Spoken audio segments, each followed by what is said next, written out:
Night gathers over the Hijazi hills with a softness that seems older than cities. And in the heart of Mecca, a stone set into sacred architecture gleams under lamps and moon, dark as cooled iron and framed in silver like a sealed star.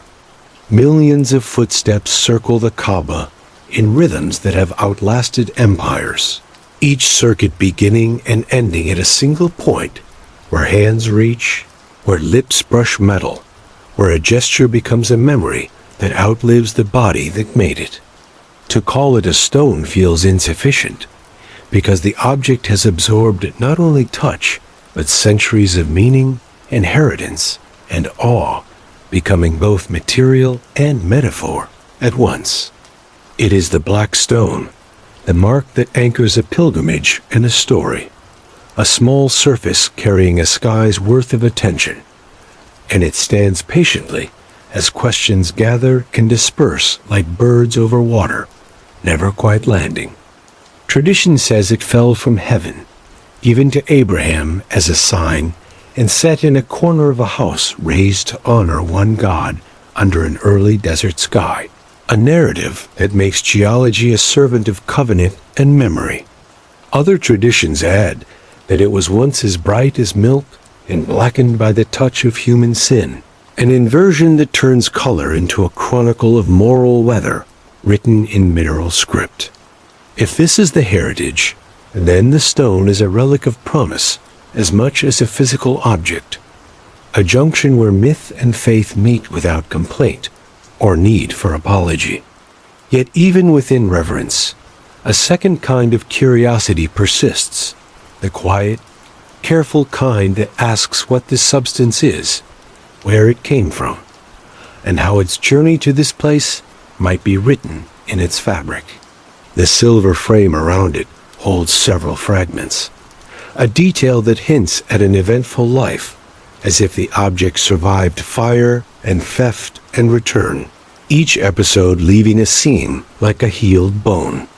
Travelers wrote of a perfume applied to the casing that caught the air like a blessing, of a surface worn smooth by devotion, of a dark luster that shifted with light in ways that made comparison imprecise but insistent.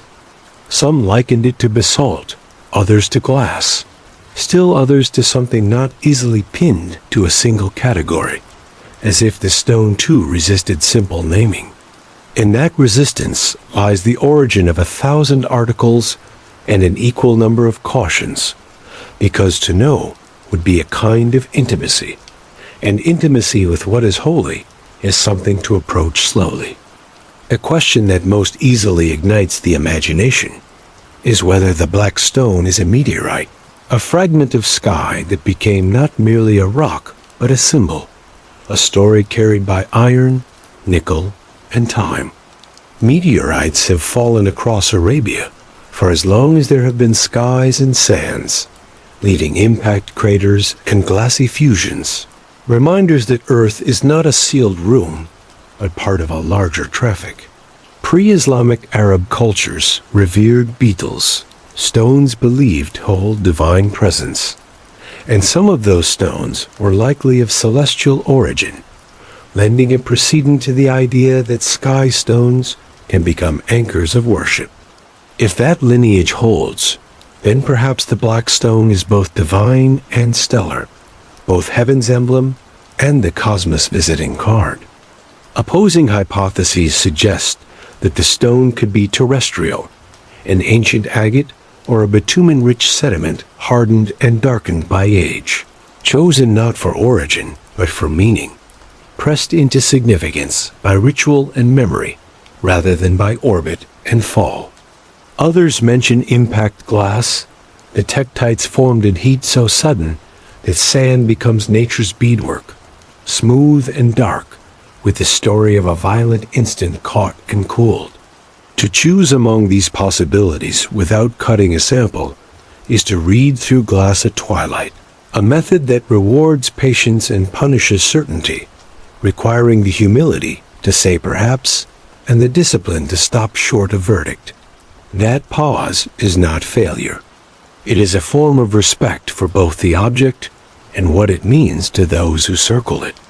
Whenever the stone is approached, the human scale falls away and the long arc of ritual arrives, because here belief is not an abstract, but a choreography, a lived geometry that uses one small marker to align footsteps with centuries.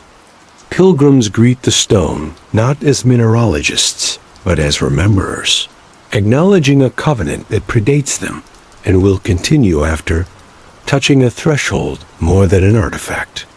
The gesture is not idolatry, but orientation, a way to begin in orbit with intention, to stitch oneself into a pattern that has held through storms of history that would have unraveled less patient cloth. In such a context, the question of composition is not central, and yet it does not vanish. It waits, like a respectful guest, for the appropriate moment. Those storms of history are not metaphor alone, because the stone has seen literal fire and the perilous arithmetic of power, surviving times when Mecca itself was contested and wounded. In the 7th century, the siege of the city scorched the Kaaba, and later, in the early 10th century, a separatist sect tore through the pilgrimage and carried the Black Stone away, a disappearance that sharpened both grief and resolve.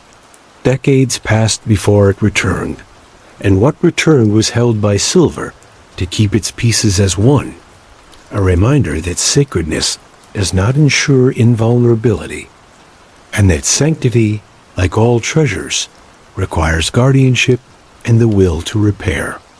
Repair itself becomes part of the story, a visible seam that says this has been loved through danger.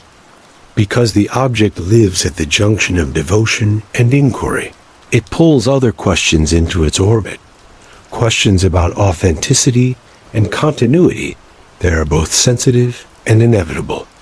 Those who doubt ask whether the stone that came back was the same as the one taken, pointing to texts and rituals described in chronicles that read now like theater of verification, written in an age of rumor.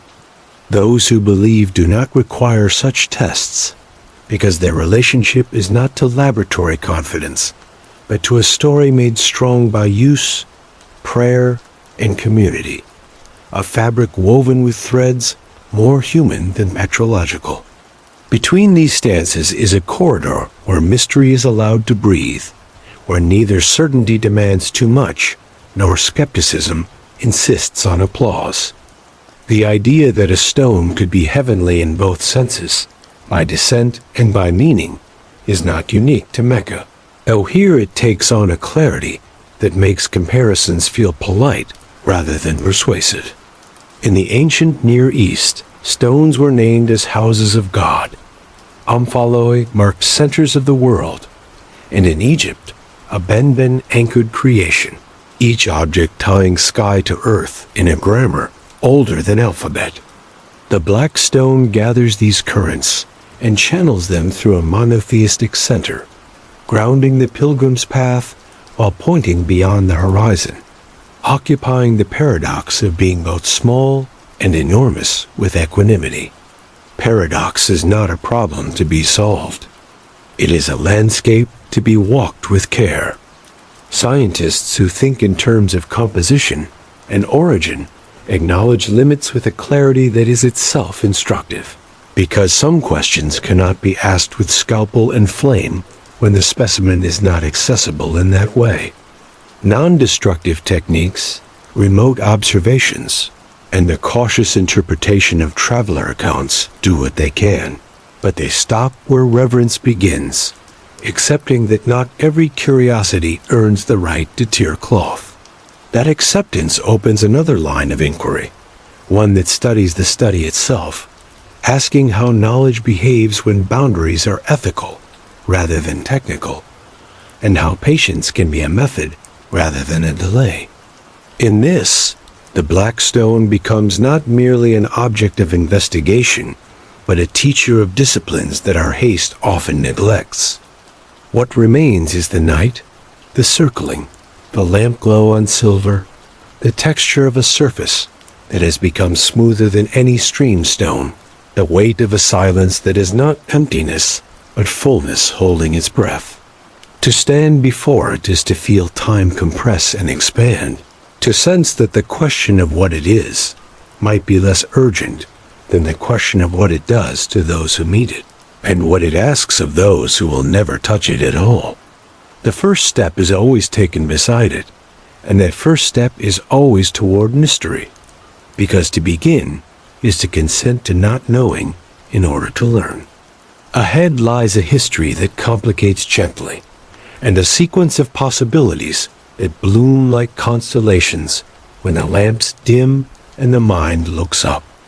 The earliest chapters of the narrative place the stone in a story of construction and covenant, a scene of desert clarity where a father and son are said to raise 4 walls at the command of something larger than weather or want. In that account, the stone is a marker set by intent rather than accident, a touchstone that transforms a structure into a direction, a house into an axis. This is the kind of story that resists dismantling into proof and counterproof, because its power lives in meaning more than in measurement, in the choreography it establishes as much as in the chronology it implies. As pilgrims circle, the origin story is renewed, less as a memory of architecture than as a living oath written in steps. Between that beginning and the emergence of Islam in the 7th century lies a long prelude during which Mecca was a destination for trade and ritual, a node on caravan routes where goods and gods both were exchanged. The Kaaba housed images and relics of multiple cults, a pantheon condensed into a single space whose gravitational pull was already strong before monotheism swept the house clean. Among the practices of the pre-Islamic period, the veneration of sacred stones is a recurring thread, with black stones in particular appearing as bearers of presence, a phenomenon widespread across the Semitic world. In this environment, a distinctive stone in a revered corner would gather a momentum of attention, making it impossible to disentangle origin from adoption completely. One episode from the earliest Muslim period has become emblematic of the stone's role in easing conflict, a story in which rival clans contend for the honor of placing the object during rebuilding. The solution offered is simple and elegant. A cloth is spread, the stone placed upon it, and representatives from each group lift together, while a single hand guides the final placement into the wall. The object becomes more than itself in that moment, a mediator that transforms a quarrel into cooperation, an artifact that holds the weight of social peace as deftly as it holds the memory of heaven. This function, too, adheres to it, an added layer that no analysis of composition would capture, yet no history can omit. Time, indifferent and busy, brought threats that tested stone and sanctuary alike, and the Kaaba's fabric suffered under siege during a rebellion that tore at the early community. Fire licked the wooden elements of the structure, and the heap cracked stone, a violence remembered in chronicles, and in the repairs that followed, repairs in which the black stone's integrity was preserved with care, but not without consequence. The fragmentary nature observed today is in part an archive of these injuries, each crack a line in a ledger of turbulence and restoration. In those cracks, one can read not just damage but fidelity, because to bind a broken sacred object and return it to use is a form of devotion in itself. The most dramatic displacement occurred in the early 10th century, when the Qarmatians, a radical movement centered in eastern Arabia, stormed Mecca during the pilgrimage season and carried the Black Stone away. For more than 2 decades, the absence was a wound and a question, a knot there that focused politics, piety, and negotiation into a prolonged tension that reshaped the region's religious psychology. The chronicles describe the stone being installed far from Mecca, the ritual rhythms interrupted and redirected for a generation, an act that remains difficult to think about without feeling a tidal pull of unease. When the object finally returned, it was greeted not just as matter, but as a refugee whose homecoming required ceremony and assurance. Assurance, in that age, took forms that reflect the anxieties of the time. Tests to confirm authenticity, stories of floating in water, of properties checked and rechecked by eyes that wished both to believe and to be certain. Whether these tests were symbolic, literal, or apocryphal is difficult to decide at this remove. Since the sources are colored by faction and belief, their pages touched by the human need for closure.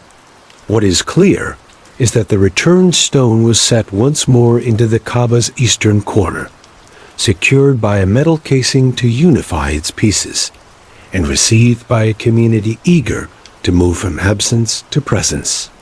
Authentication, in such circumstances, is as much a social ritual as it is a technical procedure, and its success is measured in the resumption of shared life. The stone's silver setting became an evolving craft, renewed across dynasties and centuries, an interface between touch and substance that protects and displays with equal care. Ottoman sultans commissioned repairs that toggled between functional and devotional, and local artisans maintained the casing with a vigilance that speaks to stewardship more than to spectacle. Each renewal polished memory as it polished metal, layering present-day care atop layers of past guardianship, a palimpsest of hands tracing the same oval around a core that remains stubbornly itself. To approach the stone is to approach not only a relic, but a history of custodianship, a lineage of responsibility made visible. Descriptions from travelers and residents across centuries form a chorus that sounds similar and yet never identical, reflecting the small shifts that time and touch impose upon even the most constant of things. Some accounts remark on a dark, smooth sheen, like glass worn by water. Others on a texture interrupted by small cavities, as if bubbles had once been imprisoned and then released. And still others on a fragrance that clung to the casing from oils applied as act of respect. The number of fragments visible has varied by report and era, suggesting both actual change and differences of vantage. And even the apparent color has been a subject for adjectives that shade into metaphor. These testimonies are not instruments, but they are data of a kind, human measurements with a patina of subjectivity that is useful if handled gently. Ritual proximity transforms perception, because the approach to the Black Stone happens within a choreography of meaning that sharpens some senses and softens others, making the observer not a detached surveyor, but a participant. A gesture of kissing or pointing is an act of orientation that compresses time, connecting a present pilgrim to a chain that runs through generations and back to those early accounts, layering one intention upon another until the surface seems to hold not only touch but story. Within this layered attention, even the smallest physical detail becomes amplified, and the question of what the stone is seems less important than the certainty of what the moment does to the one who stands there. Yet the eye never entirely ceases to ask, because humans are designed to love a mystery, both for its meaning and for its puzzle. Political tides, too, rushed the stone. In eras when the management of pilgrimage and the custodianship of the sanctuary carried prestige and responsibility in equal measure. Rulers invested in maintenance and in the optics of care, understanding that the health of the object and its housing served as a measure of their legitimacy as much as of their piety. When technology advanced, photography and print carried images and descriptions farther and faster, expanding the audience of the stone from those who could travel to those who could only imagine. With a larger audience came a larger conversation, and conversation makes room for hypotheses that earlier ages could entertain only in narrower circles. Some of those hypotheses do not belong to the faithful alone or to the skeptical alone, but to a shared curiosity about how heaven and earth might communicate through a single physical thing. A stone can be a tool of narrative as easily as an object of study, and this one, more than most, invites both roles without letting either claim monopoly. The provenance of the black stone, whether a shard of sky or a child of desert rock or something subtler, remains an open door in a house that otherwise has very firm walls. The next room contains geologies and guesses, disciplines and dreams that strain not to intrude, but to understand from a respectful distance. In that room, lights are dim and instruments are imagined rather than deployed, because access has limits, and limits, carefully observed, turn desire into method, forcing patience like a teacher who refuses to rush a lesson. The stone remains in place, the ritual continues, and the questions adapt, choosing paths that do no harm, and yet promise insight if followed long enough with care. The floorboards here creak with possibilities that have not yet been tested, and somewhere under one of them an answer might be sleeping, preparing to wake when the time and the manner are right, which keeps the air cool with expectation.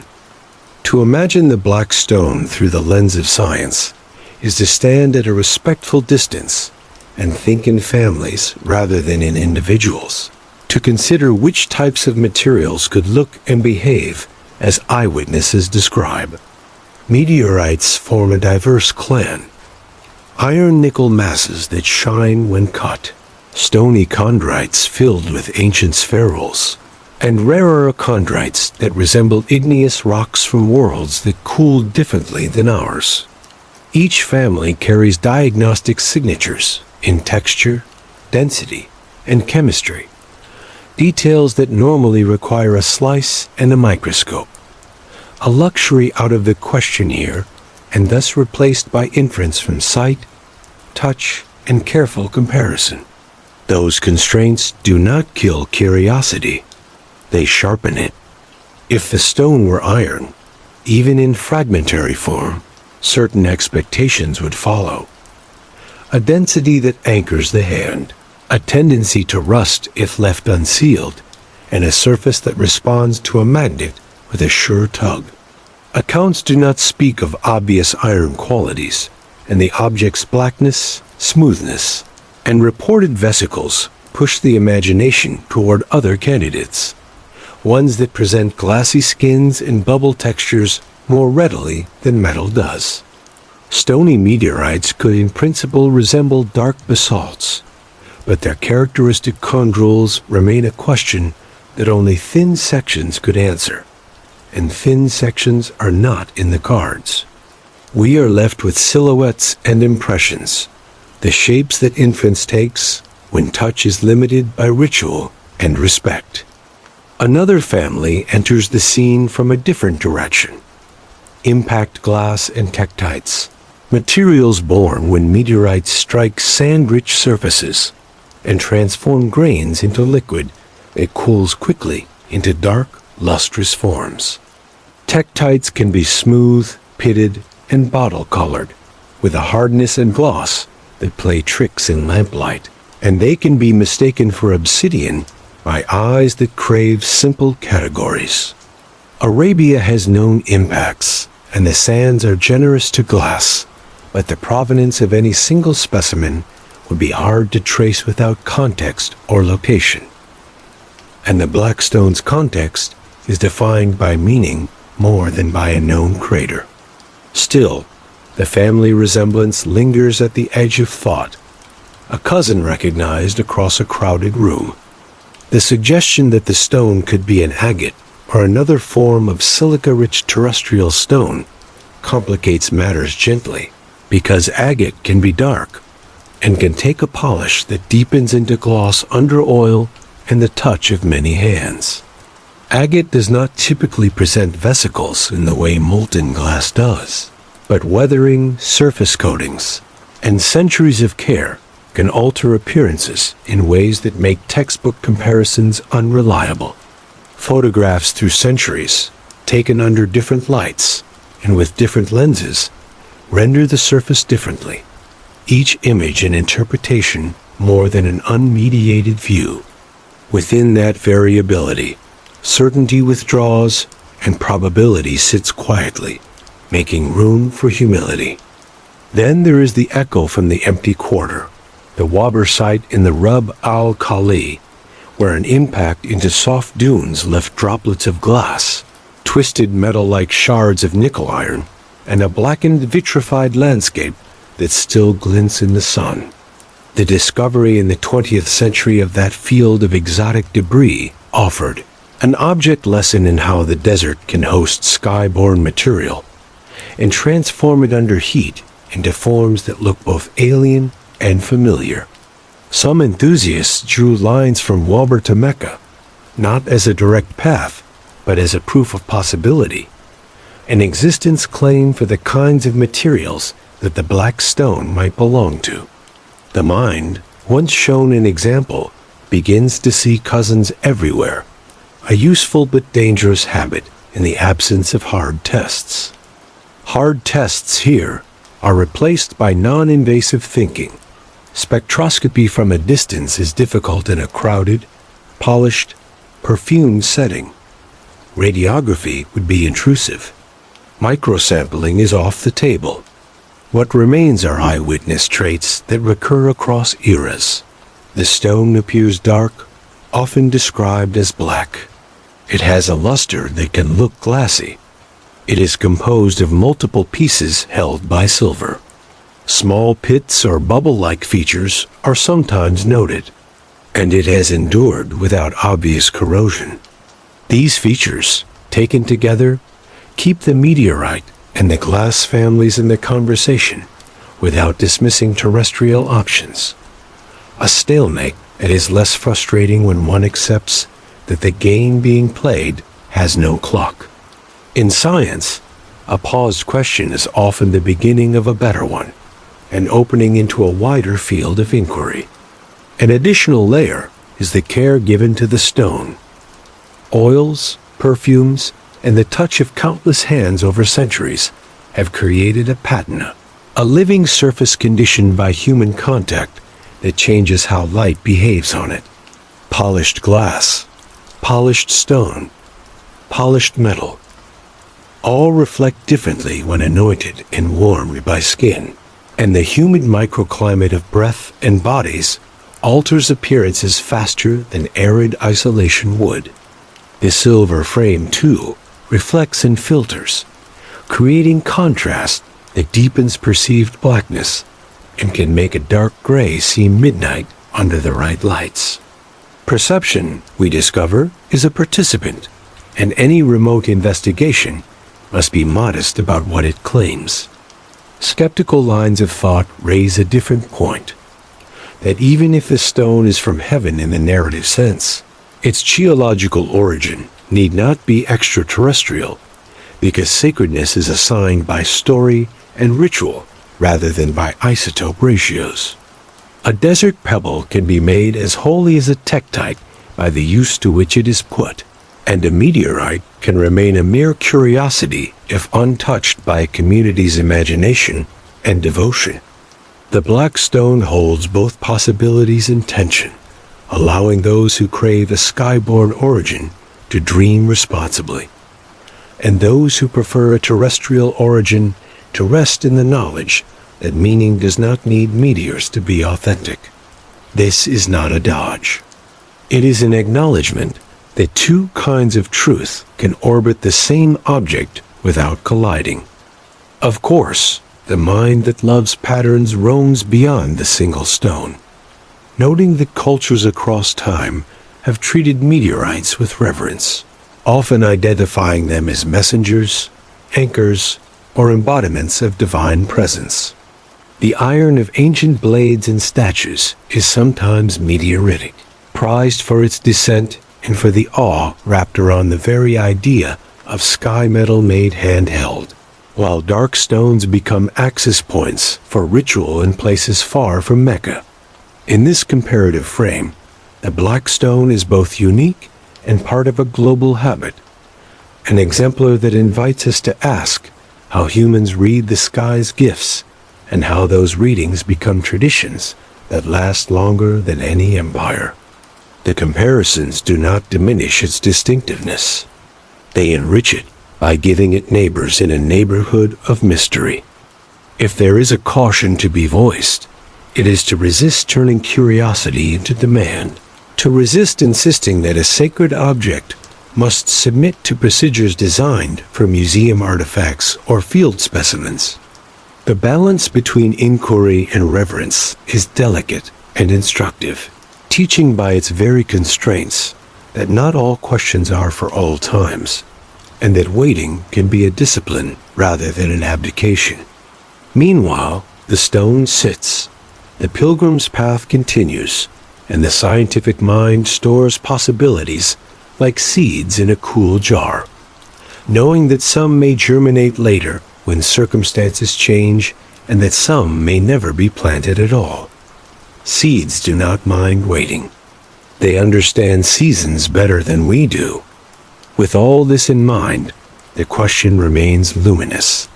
Is the Black Stone a meteorite, a terrestrial rock, an impact glass, or a category that our typologies have not yet named because our need to name has not been pressed hard enough by evidence?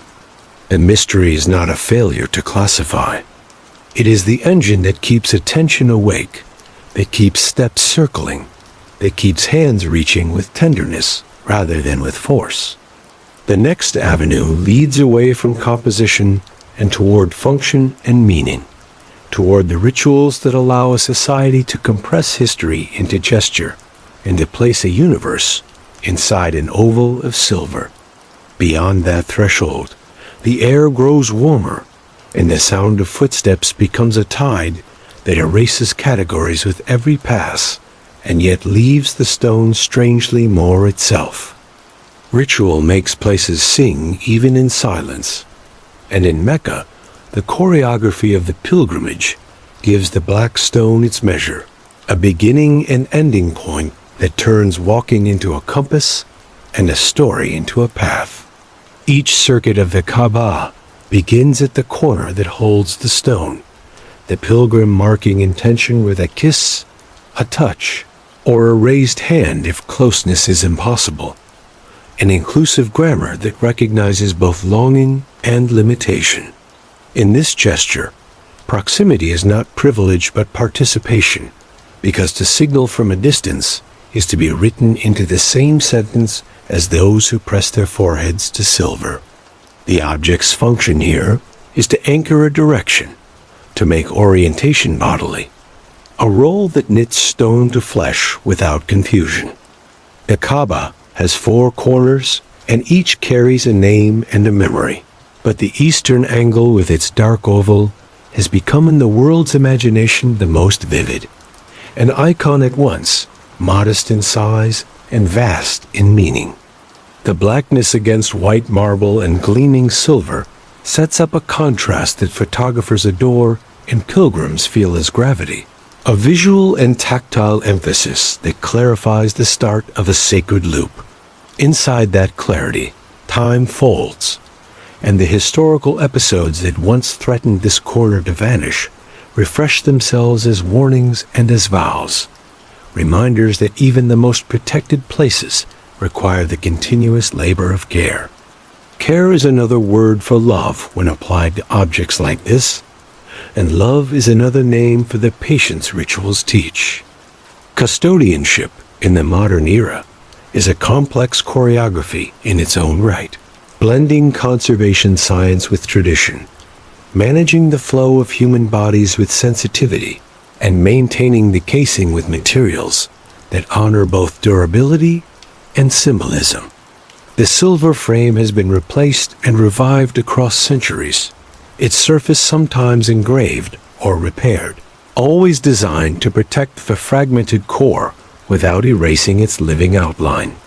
Craftsmen who tend the casing belong to a lineage that bridges the Ottoman and the contemporary.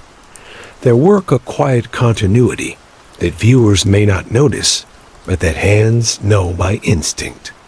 In their touch, devotion becomes technique, and technique becomes a way of holding back time's more aggressive impulses. An aura of secrecy has never been the point, and yet the constraints around the stone's treatment have necessarily produced shadows where rumor and speculation can grow, a greenhouse for claims that do not need much sunlight to thrive. Some narratives insist the returned stone after its abduction was not the same. Others reply with legends of tests designed to detect imposters, such as floating in water or enduring heat without complaint. Theatrical verifications that speak more to reassurance than to real diagnostics. There are whispers of hidden repairs, of substitute fragments mounted during restoration, of layers of resin or wax applied to hold pieces. Whispers that sometimes confuse standard conservation with concealment. In this fog, the line between conspiracy and common sense care blurs, and the mind is tempted to choose drama over diligence. The truth, as always, is steadier and thus harder to sell. Sacred objects in continuous use require maintenance, and maintenance leaves marks that accumulate into a palimpsest of stewardship, a record written in rivets and polish, in replaced fastenings and renewed seams. The Black Stone's silver setting is not a museum mount but a living interface, and its renewal is an act of continuity rather than an attempt to reset or erase, an effort made visible so that the object can continue to serve its role without becoming brittle under love. When fragile fragments are held together, materials that do not announce themselves, resins, cements may be involved, but their inclusion is not deception. It is conservation's quiet grammar. To misread this grammar is to miss the tenderness that underlies the visible sheen. Beyond the physical, politics swirls carefully around the stone, because the sanctity of Mecca is not merely a local affair, but a global center of attention where responsibility extends beyond borders and beyond generations. Decisions about access, restoration, and presentation are taken with layers of consultation that mirror the layers of the casing, with the goal of honoring both the object and those for whom it is a compass. In such decisions, the question of scientific testing arises periodically and is set aside with reasoned restraint, a choice that may frustrate some, but that also signals a mature understanding of priority. Priority here means protecting the ritual integrity that gives the stone its function, a protection that recognizes curiosity as valuable, but not sovereign. Mystery, in this context, performs work that should not be underestimated, because the lack of definitive composition becomes a reservoir for reverence, a space where imagination and devotion can meet without speaking past each other.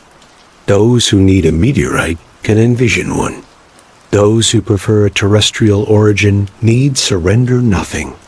Those who require no origin at all are not disturbed by the conversation at the edge of the crowd.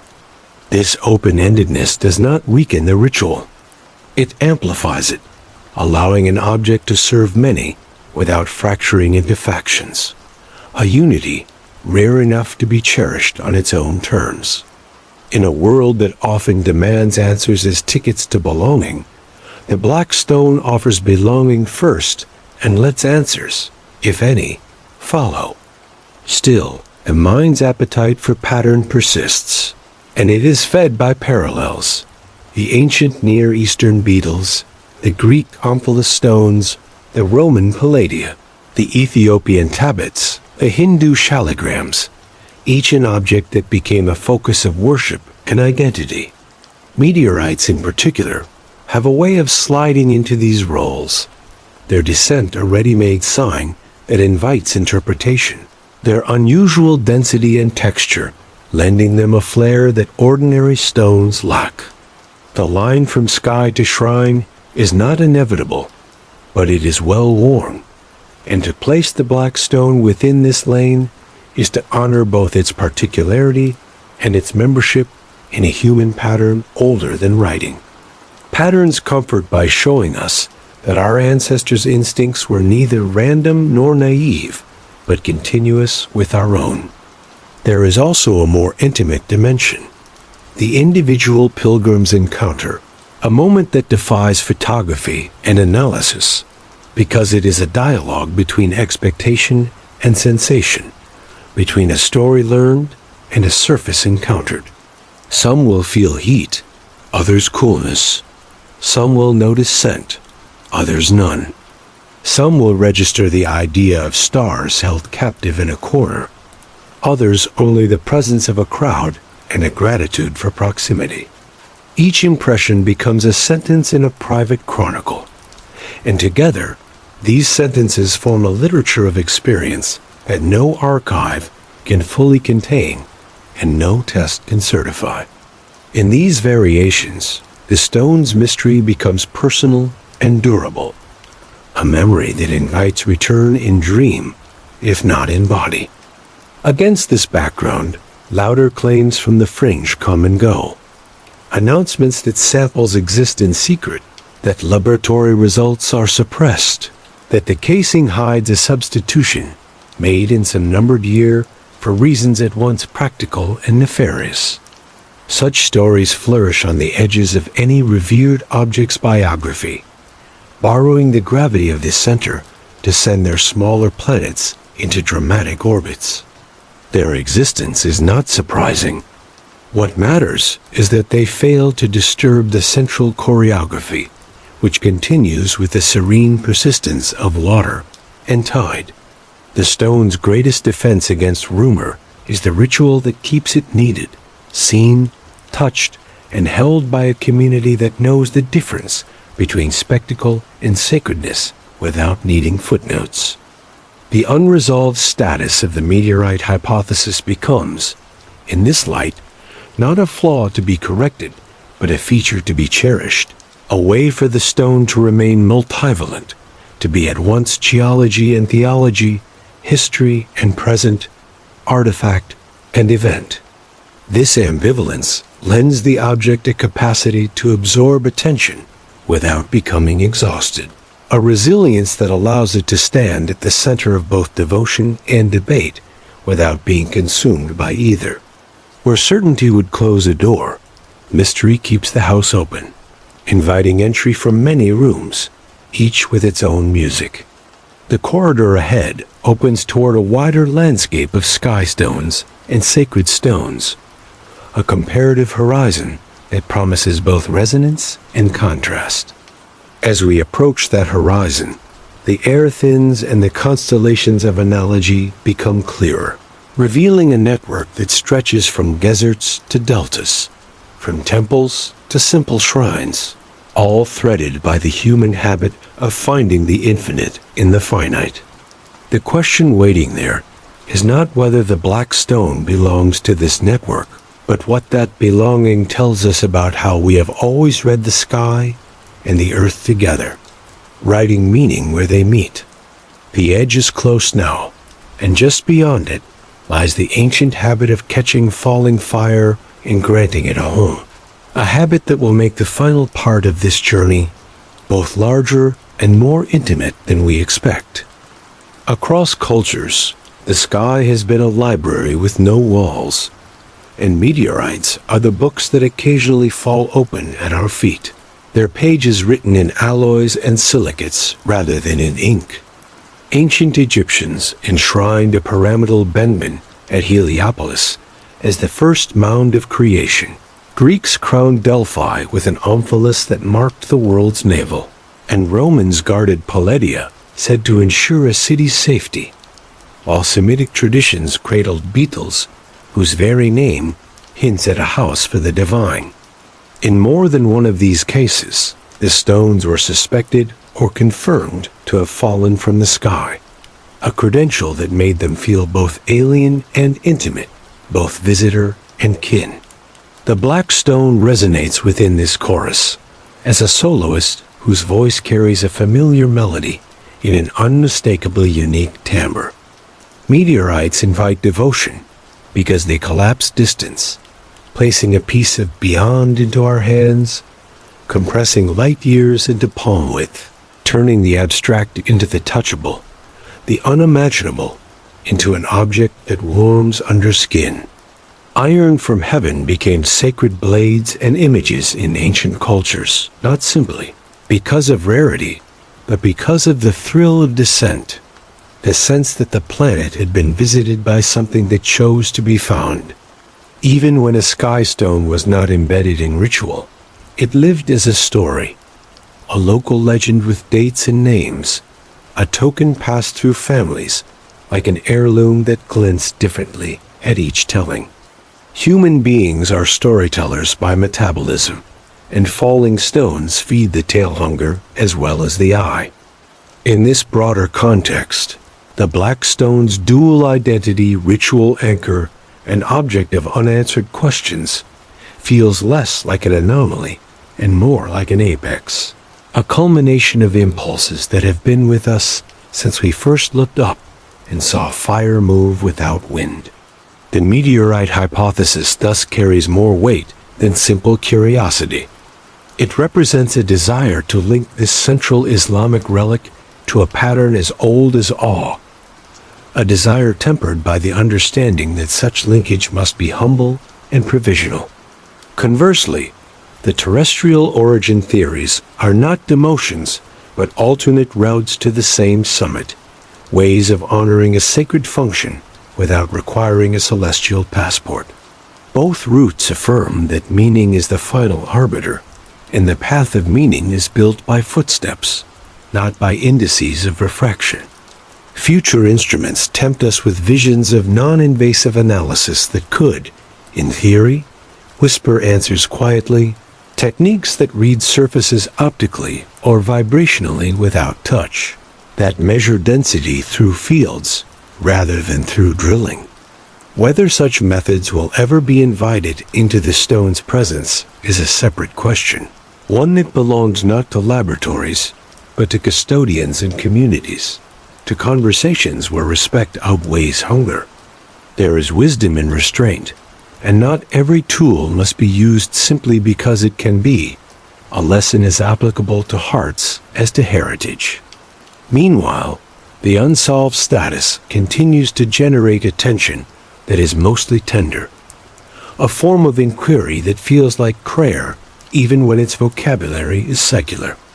The dearest implication of leaving the question open is the way it sustains an ethical posture toward the unknown, an acceptance that not all mysteries owe us their insides, that some things are healthiest at the edge of our comprehension. This posture is valuable far beyond Mecca, training us to approach other cultures' sacred objects and sites with a blend of curiosity and care, an attentiveness that sharpens perception while softening demands. In an age that loves to conquer with explanation, the Black Stone teaches the luckier art of coexisting with wonder, of allowing a question to shape us instead of insisting on shaping it. The lesson is quiet, but quiet lessons are the kind that seep deepest and last longest. There is also the lived present to consider. Every day, pilgrims arrive with stories already forming, narratives that will be told in kitchens and courtyards for decades, narratives that will outlive any laboratory result, even if one were announced tomorrow. They will say how the air felt, how the crowd moved, how the silver was bright as a river under lights, how the first glimpse of the dark oval struck them like an answered call, how distance or closeness both counted as grace. These stories weave a fabric that is stronger than any single thread, a fabric in which the stone is both motif and loom, pattern and apparatus, making meaning as it is touched and seen. In that making, meteorite or relic becomes a secondary classification, filed under categories the heart uses, but dictionaries do not. In the comparative gallery, we notice too how many sacred centers began as stones and became architectures around stones, as if the human habit is to set a small, dense nucleus and then build orbits around it in material and in motion. Circling becomes the grammar of reverence, not because stones require motion, but because minds do, because moving around a center clarifies attention and gives the body something to do with its awe. In Mecca, that grammar is perfected into simplicity, 7 turns becoming a sentence repeated in millions of accents that nevertheless reads the same, a repetition that never quite becomes repetition, because each body is new to the story it enacts. The black stone is the punctuation that starts and ends that sentence, a mark that tells the reader where to begin and to breathe. The larger sky remains, a canopy that continues to drop reminders that we live in a connected cosmos, that the ground under our feet and the fire over our heads are not strangers. New meteor falls are logged each year, new craters photographed, new glasses discovered, and the catalog of the heavens grows like a library with very patient librarians, filing entries with a care that would be called devotion if it had a shrine. In that ever-growing index, the Black Stone occupies a page without a classification code, a page written in a hand that mixes science and story in equal measure. The absence of a code is not an omission. It is an invitation to keep turning the page with clean hands and an open mind. If one day a composition is announced and accepted, if a non-invasive whisper yields a likely family for the stone, the ritual around it will not change, because meaning is not a hostage to data in spaces like this. If the result were meteoritic, some would feel a quiet joy, a seal on intuition. If terrestrial, others would feel a different quiet joy, a seal on the sufficiency of devotion without celestial provenance. The profound thing is that both responses would be legitimate and peacefully coexistent. A rare instance where knowledge clarifies without conquering, where a revelation does not demand a reconstruction of love. Such outcomes are uncommon and therefore worth cherishing in anticipation. Until then, the night remains with its lamps, the marble with its echoes, the silver with its bright lip, the fragments with their unity, the corner with its gravity, the circle with its music, the city with its breath. The black stone sits where it has sat for centuries, an object that has learned the trick of being both still and restless, both known and unknown, both touched and untouchable, depending on which hand reaches and from how far. It continues to ask gentle questions of those who pass. What do you seek when you touch a mystery? What do you give when you refrain from touching? What does your step become when it is counted in a circle? In the answering, the stone teaches without speaking, and the lesson lingers after the lamps are dimmed. The journey we have taken draws a circle of its own, a quiet orbit around an oval that has filled our night with history and hypothesis, with reverence and restraint, with echoes from other shrines and meteor fields.